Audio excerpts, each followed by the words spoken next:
So I got a message last night from one of the agents that has been working on our team for a few years now. And he didn't sound too good. And it sounded like he was coming from a place with a lot of pain. I could feel it in the tone of his message. And it turns out I was correct. We got around to talking today. And he said to me, have you ever felt that no matter what you did and how hard you tried, things weren't working out? And I said to him, absolutely. You mean like everything you try to do, it seems like it's not working out for you? He's like, yeah, like exactly like that. Like I feel like everything I do, no matter what it is, it just never seems to be going my way. And I can tell him like, well, listen, let's start with this. Is it personal or is it business? He's like, it's both. It's like everything. But I know from experience that one thing is not separate from the other. So for instance, if you're doing really bad at work and you're doing really bad in business, your personal life is going to suffer. And vice versa. If your personal life is suffering, your business is also going to suffer. So I said to him, first of all, let's talk about the business. We didn't even get around to the personal stuff because I know a lot of it stems from this. And when it comes to the business, he said, look, I've just been trying to get help. And every time I go to seek help, it seems like people are nice for the first few minutes and then they just try to sell you on either being coached by them or paying them in some one way or another, or jumping ship and going to work somewhere else. That's usually everyone's solution is how can your pain benefit me? So I said, well, there's your problem right there. The problem stems with you're looking for the answers in another man, in another human being. You're never going to get your answers from them. The answers are all within you. The problem is that you think that the solution can be changed by someone else, and it can't, no matter what. But I told him this much, like you can definitely learn from other people because there's nothing wrong with that, because I found myself in some very dark places and some places where I didn't feel like there was any way out. Like imagine yourself being in this pit and there's no way out because the pit is 20 feet high and you're just down there by yourself looking around and it's dark and you have really no options to save yourself. But then all of a sudden, like someone throws you a rope, right? Or you get a ladder brought down to you, and then you got to do the work. You got to pull yourself out. You got to climb the ladder, do something. But someone is offering you some help. But the thing is that the answers are all around us. The answers can be easily found by just finding somebody that's doing what you want to do or has reached the goals that you want to reach, and just see what they're talking about. Because success, like a lot of great people have always said, success always leaves clues. Like you can find out how someone did it. You can replicate what someone did. You can read their book and don't make the same mistakes that they made.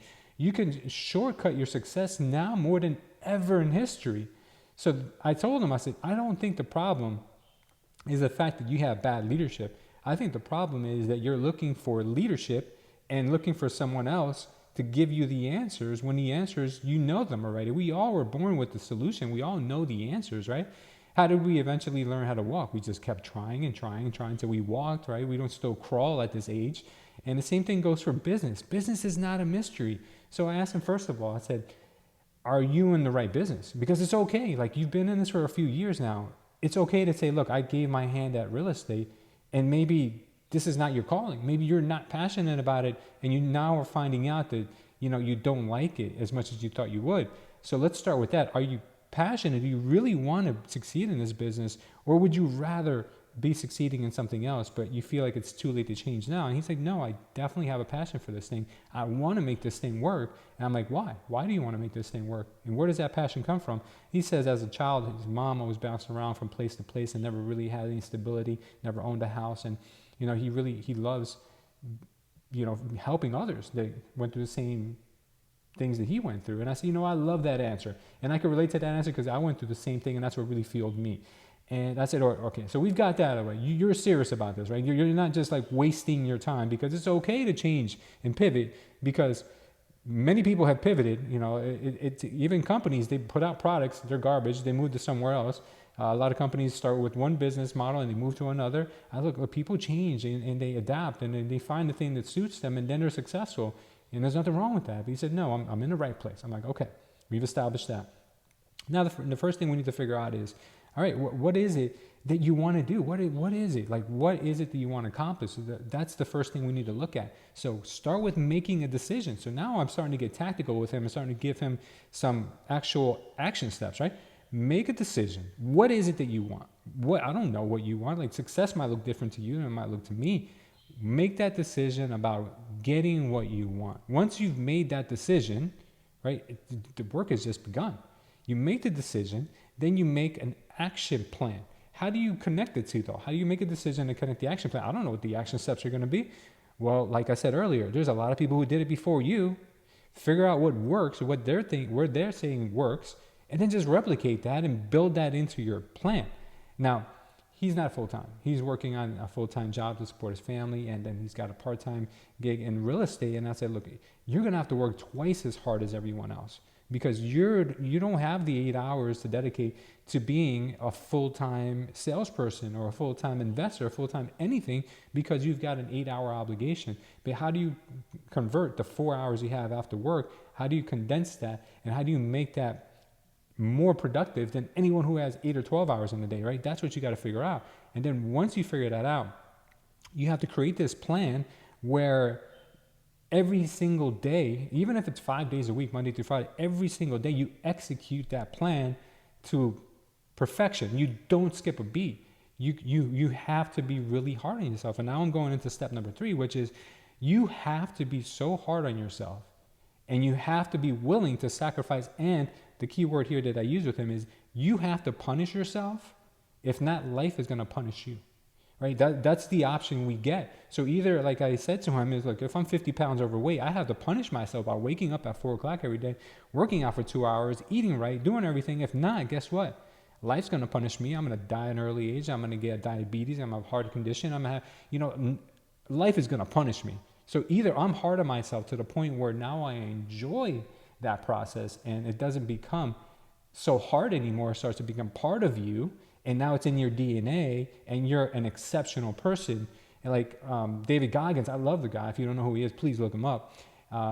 Some of the greatest stuff I've ever heard. But he says he wants to be exceptional around exceptional people, like amongst exceptional people. He wants to be unusual. He wants to be like the outcast within outcasts. So imagine this: you got 99% of people who are just like average, and you got the 1% who are above average, or people who are straight savages. He wants to be a savage among savages. So he wants to take that 1% and he wants to be in the 1% of the 1%. So his mindset, a guy like that, if you don't know his backstory, you can't make excuses. This guy was everything you could think of that nobody wants to be like, and now he's like literally everyone's role model, or a lot of people's role model.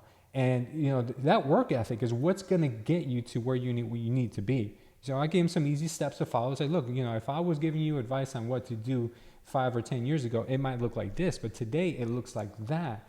And if you're not doing these things every single day, you're never going to get to where you are. So forget about paying mentors $1,500 a month, or forget about trying to find the answers by joining a different group or different team. The answers are never there. The answers are easy. You got to put in the work, man. Whatever it is that you can literally find out that other people have done, start doing that to exhaustion. Start doing that until you can't take it anymore. So for instance, I said to him, if you can find a list of leads, right? This is the first thing you need to do. Call those people until they literally tell you to stop calling them, right? If you want it bad enough. If you want it bad enough, that story you just told me about how your mom used to bounce around from apartment to apartment and you guys never had a home. Have you ever told social media that? Have you ever made a video letting people know that you're a human with a real story? I guarantee you haven't. He's like, no, I never did. Of course, because you're too busy posting open house, regurgitating open house announcements. Like, come on, that's what everybody does. You can't be like everyone else. You got to be exceptional. You got to be the 1% amongst the 1%. You got to be vulnerable. And you got to let people know that you've got a story and you're human, right? So you got a lot out of that. And I feel like, I really helped him with that, because when I was in his position, which I've been in his position many times, and I said to him, look, I was in your position my first year in real estate. Nobody believed in me. I didn't know what to do. All I knew is that I was happy with what I wanted, what I was doing in real estate. I didn't want to go back to where the pain was. I didn't want to go back to doing the things I used to do before, which I'm not saying that they were horrible. It led me to where I was. But I knew that if I just kept going and I kept doing more of the difficult things, it would eventually pay off, and it did. But I said the real lesson I got was in 2008 when the market crashed, and I was doing great up until that point, and then it completely knocked me off my feet, and I had to reinvent myself and find out, okay, now I got to use my brain. I got to think to myself, what is it that I have to do in order to be successful? So then I started to do research on people who were successful. What are they doing? I want to do that. And then try everything. And I said, look, try everything, man. Just fail. Fail as many times as you can, as fast as you can, because as quicker you do that, the faster you get to things that work. And when you get to the things that work, you double down and you just never look back.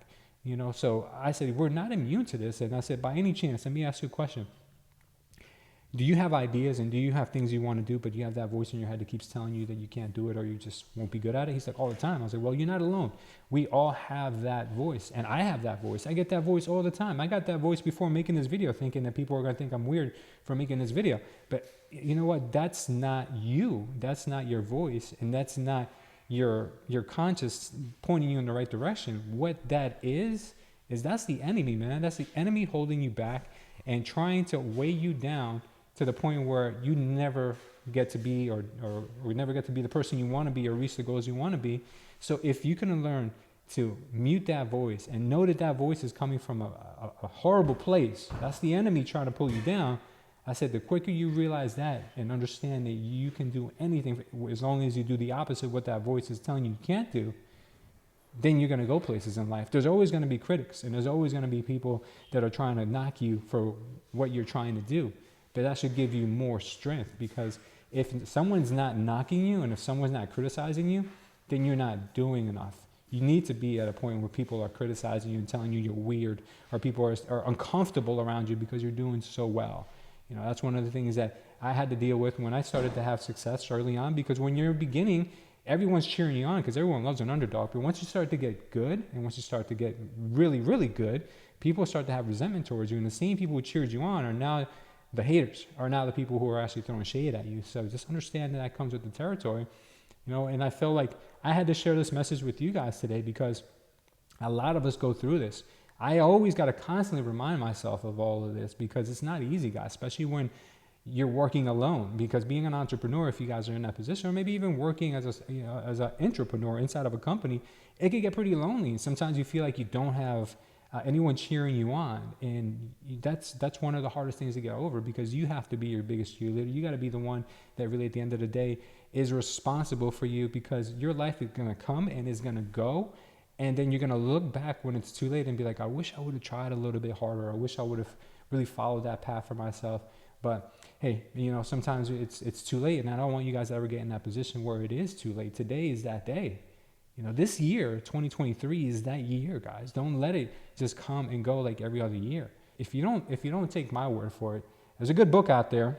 I strongly suggest you guys look into it. It says like this: David said to Solomon, his son, "Be strong and courageous and do the work. Do not be afraid or discouraged, for the Lord God, my God, is with you." And with that being said, thank you guys for watching. Love you, and I'll see you next time.